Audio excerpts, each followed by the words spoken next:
Hi, this is Zane. And I'm Aaron, and we've come up with a name for it now, a full-fledged production movie review. That's a name I've been coming up with for a while.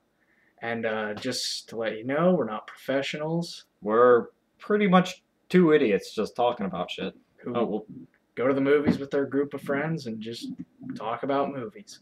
That's all we do. Movie aficionados. We're not professionals at reviewing movies. This is our second review, and it's it's getting fun. It's getting fun reviewing these movies. So anyways, let's get on with Clash of the Titans. Clash of the Titans is the movie we are reviewing today. It was awesome. By Mind blowing. simple terms, awesome. Mind blowing. I mean, let's jump to the part you love the most. The Kraken. First Clash of the Titans. I had to buy it before I went to go see Alright. it in theaters. It was, Good for movie. its time, it was very great with special effects. I mean, they use claymation. I mean, you really can't find any that's that much better than the claymation they used on that movie. Ray Harryhausen, who I'm a big fan of, seen a lot of his movies. It Came from Beneath the Sea, 20 Million Miles to Earth. Yes, I'm obsessed with giant monster movies. You guessed it. Anyway, He's a Gojira nerd.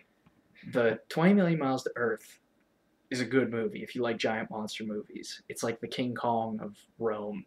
Anyways, Clash of the Titans, directed or created by Ray Harryhausen, had the idea for the movie. I wouldn't say the idea, but he He made it did into a the film. animation for it. He made it into a film. He turned an old Greek myth into a film, and I think it was good. What he did was he did the animation, and that was his first big Hollywood movie, was Clash of the Titans.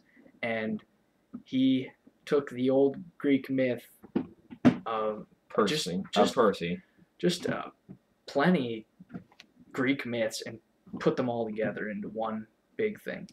Perseus. Don't really remember who he's played by, but there were a few big names in that original movie. Burgess Meredith, who was Mickey in Rocky, all the Rockies up until he died. And then another big name that stood out was Ursula Andrews, who, if you know, was in the James Bond Dr. No. And those were the two big names. And his animation was amazing, with the Kraken and the giant scorpions, Medusa. It's a really good movie. If you ever get a chance to see the original, it's real good. But anyway, move on to the 2010 Legendary Pictures version of Clash of the Titans.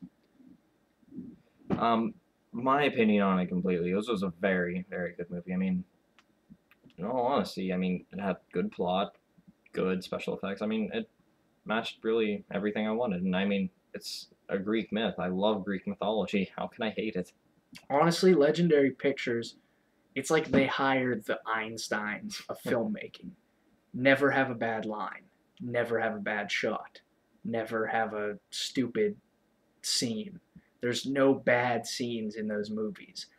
I've seen 300, 10,000 BC, Superman Returns, The Dark Knight, Batman Begins, and they're coming out with a Godzilla movie, which I'll get into much later during these reviews. But anyway, Legendary Pictures is like the Mavericks of filmmaking. They have an excellent team put together to make these movies, and they usually make remakes. With Batman Begins, that's a remake type thing. So what they're really going for is somewhat remakes, and Clash of the Titans is a remake. And surprisingly, they're doing good remakes. I mean, usually it's like, I hope they don't they remake Indiana Jones. Oh crap, they remade Indiana Jones. I hope they don't make a fifth. Anyway, yeah. The whole story of the movie stars Sam Worthington, who is Perseus. He is defiant of the gods because they killed his family when he was like, 19, 20. I think it was more around 16, 17, but yeah. He looks old. Yeah. Because he doesn't age. But anyway, the movie takes place like a year or two later, and he's still defiant against the gods, still wants to kill them. And he gets his chance because he is the son of Zeus, played by Liam Neeson, and he isn't too happy about being the son of a god. So he goes to this palace, meets Princess Andromeda and the king and queen, and they defy the gods by saying that their daughter is more beautiful than the goddess Athena or something like Yeah, that. Athena, the goddess of And- beauty. I and- believe that's right. Yeah. And Hades shows up, and he's like, "No, you don't say that." And he tells them, That in "You have." There was a 5 or certain 7 number. days There was a certain number of days that they had, before to- the Kraken would show up, or they would have to sacrifice their daughter. And- Which so Perseus decides to take the challenge of defeating the Kraken before the sacrificial day, and he succeeds somewhat. Not going to spoil anything, but Yeah. he meets up with some he meets up bark with he, people. No, they're burnt- remember charred wood. charred wood Charred wood. people, and And- they ride giant scorpions, and it's a pretty awesome part of the movie. Yeah. Special And effect whatever the wise, hell you are. special effect wise, that's a quote. We.